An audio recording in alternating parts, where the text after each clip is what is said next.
Hello friends, ओम श्री गणेशाय नमः। आप सभी का स्वागत है आपके अपने यूट्यूब चैनल पर।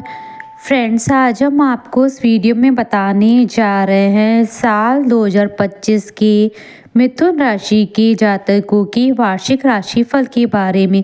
कैसा रहेगा साल 2025 मिथुन राशि के जातकों के लिए? स्वास्थ्य, करियर, शिक्षा, पारिवारिक जीवन, वैवाहिक जीवन, विवाह, भूमि, भवन, वाहन आदि के दृष्टिकोण से, साथ ही हम आपको ज्योतिषीय उपाय भी बताएंगे। फ्रेंड्स, वीडियो शुरू करने से पहले आपसे रिक्वेस्ट है, अगर आप हमारे चैनल पर नए हैं और आपने अभी तक चैनल को सब्सक्राइब नहीं किया है तो प्लीज़ सब्सक्राइब कीजिएगा चैनल को, साथ ही प्रेस कीजिएगा बेल आइकन को, जिससे नए वीडियो से रिलेटेड नोटिफिकेशन आपको तुरंत प्राप्त हो सके। और वीडियो पसंद आने पर वीडियो को लाइक और शेयर ज़रूर कीजिएगा ताकि सभी को इस वीडियो का लाभ प्राप्त हो सके। और कॉमेंट बॉक्स में ओम श्री गणेशाय नमः ज़रूर लिखिएगा। फ्रेंड्स, अब आप हमारे चैनल पर ज्वाइन बटन को दबाकर हमारे चैनल के मेंबर बन सकते हैं। हम हमारे चैनल के मेंबर्स की कमेंट को टॉप प्रायोरिटी पर रखकर उनका रिप्लाई करते हैं और आप 12 राशियों के राशिफल देख सकते हैं हमारे चैनल पर। फ्रेंड्स, अब आइए जानते हैं साल 2025 मिथुन राशि के जातकों के लिए स्वास्थ्य के दृष्टिकोण से कैसा रहेगा। स्वास्थ्य के दृष्टिकोण से साल 2025 तुलनात्मक रूप से काफ़ी बेहतर रह सकता है। पिछली की तुलना में इस वर्ष ग्रहों की गोचर काफ़ी अच्छे रहने वाले हैं। बृहस्पति का गोचर साल की शुरुआत में थोड़ा सा कमज़ोर है, अतः मई के मध्य के पहले पेट इत्यादि से संबंधित कोई समस्या यदि पहले से है तो उस मामले में सावधानी पूर्वक निर्वाह करना जरूरी रहेगा, अन्यथा नए सिरे से कोई स्वास्थ्य समस्या आने के योग नहीं है। वहीं मई के बाद इस तरह की समस्याएं होंगी तो भी धीरे धीरे ठीक होने लगेंगी। हालांकि संतुलित दिनचर्या अपनानी तब भी जरूरी रहेगी। शनि का गोचर भी सामान्य तौर पर अनुकूल परिणाम दे सकता है, लेकिन यदि सीने के आसपास की तकलीफें पहले से है तो मार्च के बाद वह थोड़ी सी बढ़ सकती है। अर्थात इस वर्ष सब कुछ ठीक रहे ऐसा तो नहीं है, लेकिन पहले की समस्याएं कम होंगी और नए सिरे से समस्या नहीं आएंगी। इसी कारण से हम साल को स्वास्थ्य के दृष्टिकोण से तुलनात्मक रूप से बेहतर कह रहे हैं। फ्रेंड्स, अब आइए जानते हैं शिक्षा के दृष्टिकोण से साल 2025 मिथुन राशि के जातकों के लिए कैसा रहने वाला है।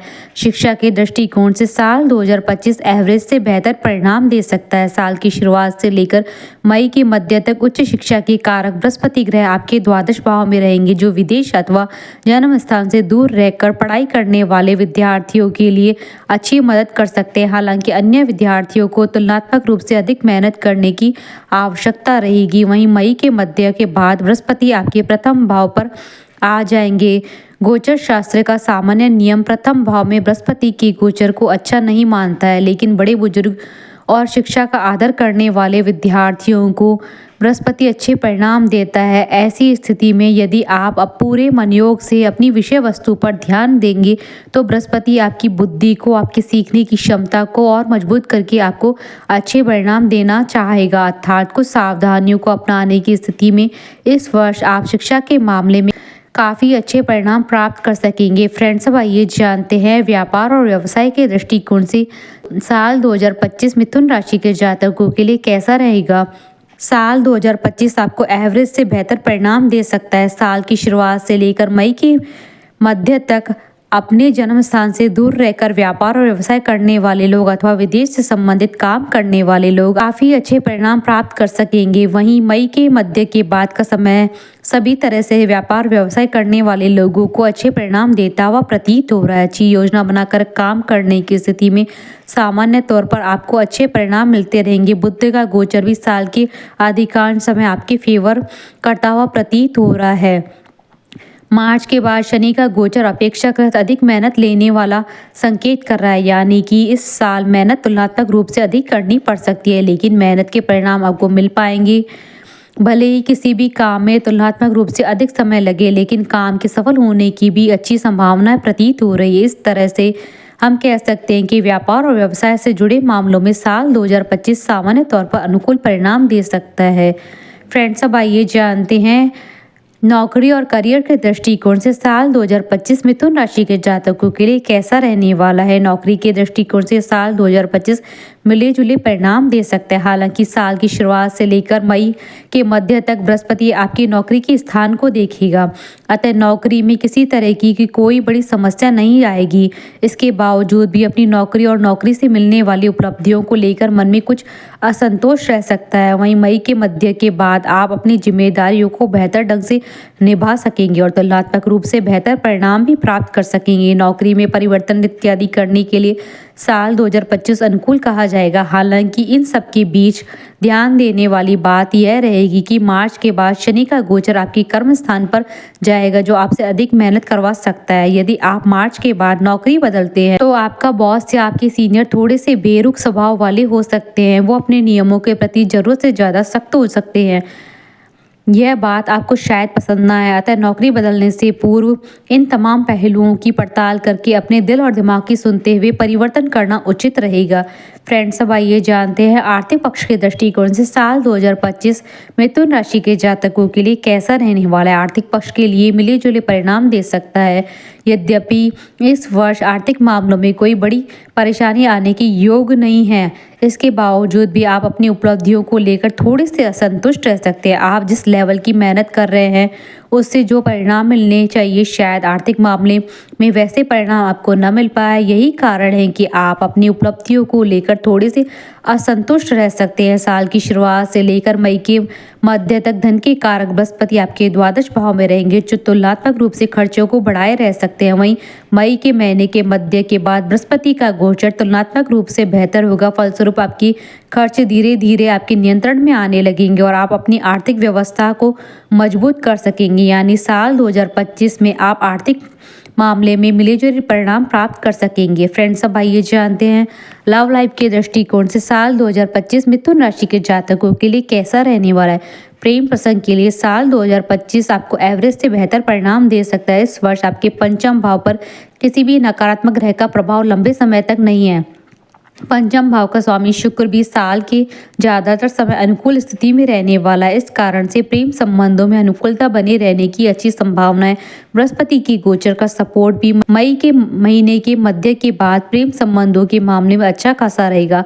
हालांकि साल की शुरुआत से मई के महीने के मध्य तक बृहस्पति का गोचर प्रेम संबंध के मामले में कोई मदद नहीं कर रहा है, लेकिन इसके बाद अपनी पवित्र दृष्टि डालकर बृहस्पति आपको प्रेम संबंधों में अनुकूलता देगा। नए नए युवा हो रहे लोगों को मित्रों और प्रेम करने वाले लोग, विशेषकर प्रेमी प्रेमिका से जुड़ाव के योग मजबूत करने में बृहस्पति मददगार बनेगा। बृहस्पति पवित्र प्रेम के समर्थक है, लिहाजा ऐसे लोग जो विवाह के उद्देश्य से प्रेम में जुड़ रहे हैं उनकी मनोकामना की पूर्ति भी संभव हो सकेगी। फ्रेंड्स, अब आइए जानते हैं विवाह और वैवाहिक जीवन के दृष्टिकोण से साल 2025 मिथुन राशि के जातकों के लिए कैसा रहने वाला है। मिथुन राशि वालों जिनकी उम्र विवाह की हो चुकी है और विवाह की कोशिश कर रहे हैं, उनके लिए साल काफ़ी मददगार रह सकता है। विशेषकर मई के महीने के मध्य के बाद देवगुरु बृहस्पति या गोचर आपके प्रथम भाव में होकर सप्तम भाव पर प्रभाव डालेगा, जहाँ बृहस्पति स्वयं की राशि में है।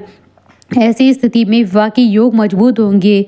इस वर्ष जिनका विवाह होगा उनका जीवन साथी योग्य और बौद्धिक स्तर पर मजबूत रहेगा। वह किसी विशेष क्षेत्र का अच्छा जानकार हो सकता है या हो सकती है। शनि ग्रह का गोचर भी विवाह कराने में मददगार बना रहेगा, लेकिन वैवाहिक जीवन के मामले में शनि ग्रह का गोचर कमजोर परिणाम दे सकता है। मार्च के बाद शनि की दशम दृष्टि आपके सप्तम भाव पर रहेगी, जो छोटी छोटी बातों का बतंगड़ मनवाने का काम कर सकती है। मई के महीने के मध्य के बाद बृहस्पति का प्रभाव भी सप्तम भाव पर शुरू हो जाएगा, जो परेशानियों को दूर करने का काम करेगा। अर्थात परेशानियां आएंगी और दूर भी हो जाया करेंगी। ऐसे में आपकी कोशिश यही होनी चाहिए कि परेशानी आने ही ना पाए। इस तरह से हम कह सकते हैं कि विवाह के मामले में यह साल काफ़ी हद तक अनुकूल तो है ही, वहीं वैवाहिक जीवन के मामले में एवरेज या एवरेज से बेहतर परिणाम दे सकता है। फ्रेंड्स, अब आइए जानते हैं पारिवारिक व गृहस्थ जीवन के दृष्टिकोण से साल 2025 मिथुन राशि के जातकों के लिए कैसा रहने वाला है। पारिवारिक मामलों में साल 2025 आपको तुलनात्मक रूप से बेहतर परिणाम देता हुआ प्रतीत हो रहा है। पारिवारिक संबंधों का कारागृह बृहस्पति साल की शुरुआत से मई के महीने के मध्य तक कमजोर स्थिति में रहेगा, अतः इस बीच में पारिवारिक समस्याएं नए सिरे से उत्पन्न होने न पाए, इस बात की कोशिश करनी होगी। वहीं मई के महीने के मध्य के बाद नए सिरे से कोई समस्या उत्पन्न नहीं होगी, ऐसे योग बन रहे हैं। साथ ही साथ पुरानी समस्याएं भी धीरे धीरे करके ठीक होने लग जाएंगी। वहीं गृह संबंधी मामलों की बात की जाए तो इस मामले में साल मिले जुले परिणाम दे सकता है। एक और जहां इस साल मई के महीने के बाद राहु केतु का प्रभाव चतुर्थ भाव से दूर हो रहा है, वहीं मार्च के महीने के बाद शनि का प्रभाव शुरू हो जाएगा। ऐसी स्थिति में गृह जीवन से संबंधित कुछ परेशानियां बीच बीच में देखने को मिल सकती है। हालांकि साल की शुरुआत से लेकर मई के मध्य तक बृहस्पति बीच बीच में आपको सपोर्ट देता रहेगा, लेकिन इन सबके बावजूद भी गृह मामले में इस वर्ष किसी भी तरीके की लापरवाही उचित नहीं रहेगी। सारांश यह है कि पारिवारिक दृष्टिकोण से यह साल तुलनात्मक रूप से बेहतर तो है, वहीं गृह संबंधी मामलों में मिले जुले परिणाम दे सकता है। फ्रेंड्स, अब आइए जानते हैं भूमि भवन वाहन सुख के दृष्टिकोण से साल 2025 मिथुन राशि के जातकों के लिए कैसा रहने वाला है।